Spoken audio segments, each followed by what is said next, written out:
It's review time.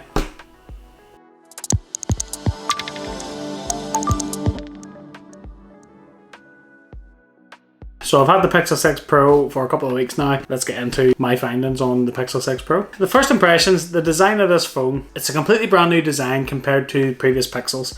So from the Pixel 4 to the Pixel 5, Google have went complete new design with this, and I'll be honest, I like it. Different, it's distinctive, you instantly can recognize it as a Pixel.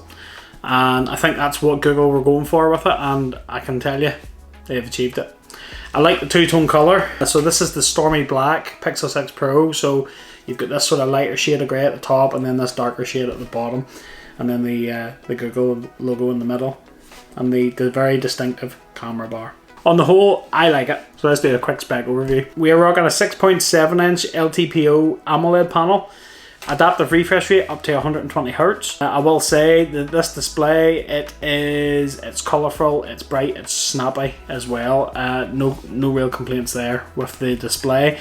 On the Pixel 6 Pro, the display is curved, so it does curve off down to the edges, but I'll talk about that a wee bit later. So this is the first Pixel phone to have Google's own silicon architecture. This is housing the 5nm Tensor chip. I will say, first impressions of Tensor, it's the performance, it is snappy and quick. It doesn't really struggle with anything that I've threw at it, and it's a massive improvement over what was in the Pixel 5, and it can go toe to toe with the Snapdragon 888, you know, which is not a bad processor either. 12 gig of RAM.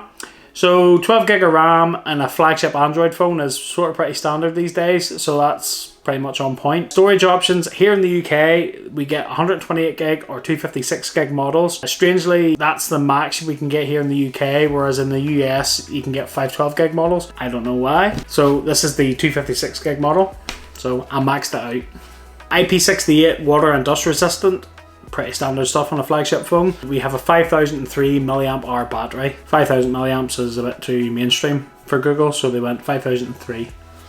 Boom. Let's talk cameras. The front has the 11 megapixel hole punch camera. It has a wider field of view compared to previous Pixels, so when you're taking a selfie you can actually get quite a lot in the background, which is pretty good. It can shoot 1080p up to 60 frames per second, and it can shoot 4K up to 30 frames per second.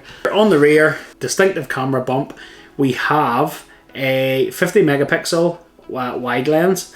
We have a 48 megapixel ultra wide, and then we have a 12 megapixel telephoto lens as well. Big improvements on the camera, although even though the wide is a 50 megapixel sensor, it does only shoot at 12 megapixel. It will be interesting to see if there's anything out there which can allow us to use the full capacity of these cameras, so I'm pretty sure that'll probably come at some stage. For authentication then, we have the in-display fingerprint scanner. It's an optical scanner that's built in to the display. It's positioned right where your thumb's going to be, so it's in a good place. I'll get onto that a bit more later in the video. I've spent the past couple of weeks taking lots of different photographs and videos and different modes and all that sort of stuff, so I will include some of this in the video now, so enjoy.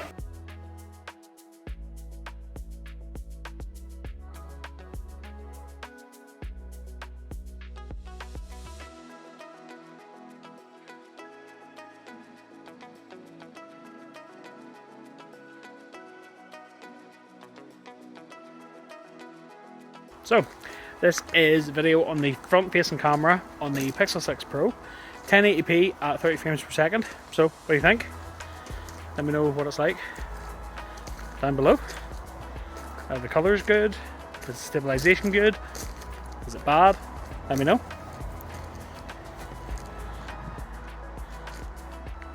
And this is the front facing camera video at 4K 30 frames per second. Let me know. What's it look like? Is it sharp? Is it not? Is it stable? Is it not? Now in fairness, I'm walking like an absolute idiot here, so yeah, let me know. And this is 1080p on the Pixel 6 Pro. Let me know down below. What's it like? Is it good? Is it bad? Is it stable? Is it bumpy? I'm walking on quite rough ground, as you can see, so let me know what it's like. And here we are, 4K, 30 frames per second on the front facing camera on the Pixel 6 Pro. So let me know down below, what's it like? Is it good? Is it not? Is it wonky? Is it not? Time for some pros and cons, so let's get into it. We'll start with the pros. First pro is the design. I really like the look of this phone. I think it's really, really nice. It's actually quite light for being a flagship phone compared to some of the others like the S21 Ultra, the 13 Pro Max iPhone. A lot of those other phones there is a bit of weight to them. This is reasonably light, which I find very, very surprising, to be honest. But the design, it's really nice. It's distinct. You know it's a Pixel. So the display. 120Hz adaptive refresh rate on this LTPO panel. The colours are bright and vibrant, and I will say it's fluid, it's sharp, and I've had no complaints with this whatsoever. The haptics on this is also really, really good as well. You know, when you click and hold, you're getting that feedback through the display, and it's just the right amount, and I do like it. It's really, really good. Tensor. So while there has been a lot of reports about the Pixel 6 and the Pixel 6 Pro having multiple issues, I will say the Tensor chip, I can't really fault it, to be truthfully honest. The phone is sharp and snappy, and I have threw a lot of tasks its way, and it has coped with them really, really well. I really, really can't say anything bad about the performance. It's a vast improvement on the previous Pixel. The Snapdragon 28, which is in a lot of other flagship phones, it gives it a run for its money. So yeah, I can't really complain about it whatsoever. Android 12. I really, really like Android 12. I really like the layout of it. I've always been a fan of Pixels because I really, really like the clean stock experience of Android. So to use the Pixel, I really, really like Android. I ran the Android 12 beta on the Pixel 4 XL for a couple of months, and I really, really liked it. Was surprised at how stable it was, and I really, really like the layout of it. Now, there is a few things that on Android 12 that need to be tweaked to make it a sort of better experience, but on the whole so far, I like it. And the other good thing about it is the Pixel 6 will support the next 3 builds of Android, so that'll take us all the way up to Android 15. That's pretty good for Android. Pixel features that I like. Now, I really wanted to highlight this under the pros. So first of all, the voice to text feature on this with Google AI. Oh my, it is so good. For myself, being from Northern Ireland, we have a bit of a funny accent, and we are sort of renowned for talking really, really fast, and a lot of voice assistants struggle to understand my accent. I'm sure my fellow countrymen will agree to this. Sometimes the voice assistants just don't cut the mustard. This voice assistant is phenomenal, and it literally was able to keep up with me surprisingly. Like 95% of what I was saying to it, it was correct all the way. That's good. That's good from my experience anyway. So this is a test of the voice to text on the Pixel 6 Pro. As you can see, it is keeping up with me very, very well, and I'm in Northern Ireland, so we have a bit of a funny accent, so we talk really, really fast like this, and it usually would struggle to understand me because it's really, really fast. Yeah, that's really good. Magic Eraser on the Pixel 6 Pro is so good of a feature to be included with this phone. It's not perfect, by all means it's not perfect, but to be able to go in and remove certain things from photographs is such a good thing to do without having to have mad Photoshop skills. The fact that this feature can perform the way it performs now, and it's in its first sort of version, it's only going to get better. Top marks. And the last pro, this phone for the spec compared to all the other flagships out there is pretty good value for money. Pixel 6 Pro starting at $849 for what you get compared to the likes of the S21 Ultra or the likes of the iPhone, for example, the iPhone Pro Max. You know, you're getting a pretty good value for money, and as the months go on, I'm pretty sure there'll be better deals out for this phone. So it's not too bad. So let's get into the cons. Storage options. So here in the UK, the Pixel 6 Pro maxes out a 256 gig storage option. It's frustrating that you don't get this in a 512 version here at the moment. Yeah, that's a bit of a problem, especially considering there's no expandable storage. So you might need to consider your storage options when you're buying this because you've only got 2. So I'm not a fan of the curved display. I know the curved display has been a feature on a lot of other flagship Android phones. Personally, my own preference, I'm not a fan of it. I prefer a flat display. And when I did have hands-on of the Pixel 6 and the Pixel 6 Pro a few weeks ago, I did prefer the flat display of the Pixel 6. And obviously I use an iPhone as well because I dual carry. I prefer the flat display, to be honest. I don't know why curved displays are still a thing. I maybe understand that the reasoning that you can maybe get thinner bezels because you can curve the display out and make the display have a little bit more space, but personally for me, I'm not a fan. No facial recognition. This phone only has one form of authentication, and that is the fingerprint scanner built into the display. Obviously, if you still get your passcode, that's a given. I am a bit disappointed that there's no facial recognition on the Pixel 6 or the 6 Pro, simply because one of my favourite phones of the past couple of years is the Pixel 4 XL. And I've covered the Pixel 4 XL in a couple of videos on my channel. If you haven't seen them, you can check them out.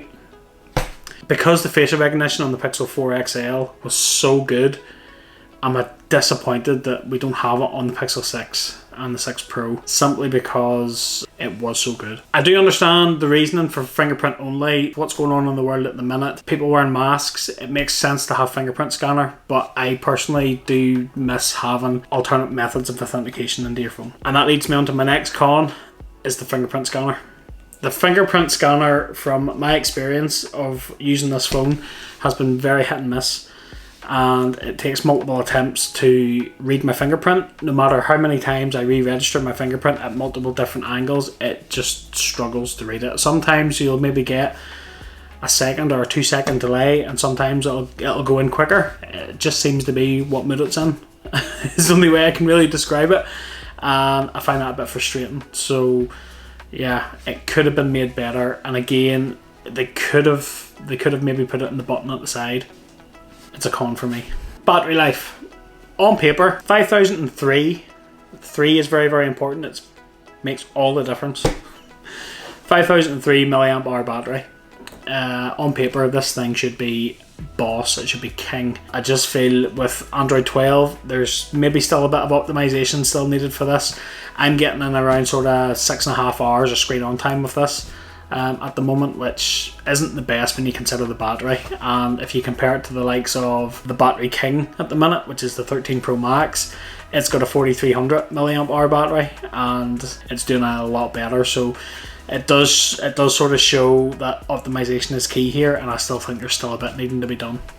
And the camera. So while the camera is good, and I'm not going to say it's not good because that would be wrong, I do feel the software is still not right. In a lot of photographs, especially in low light, I have noticed that a lot of photographs come out and they look over processed. It looks like the software's doing too much, and with the cameras in this phone, it doesn't need to be. It literally just needs to be scaled back a bit. And I honestly do think, while it's a con at the moment, I honestly do believe that it'll be something that'll be fixed in future updates. So definitely watch this space. But at the moment, as it is now, there's room for improvement.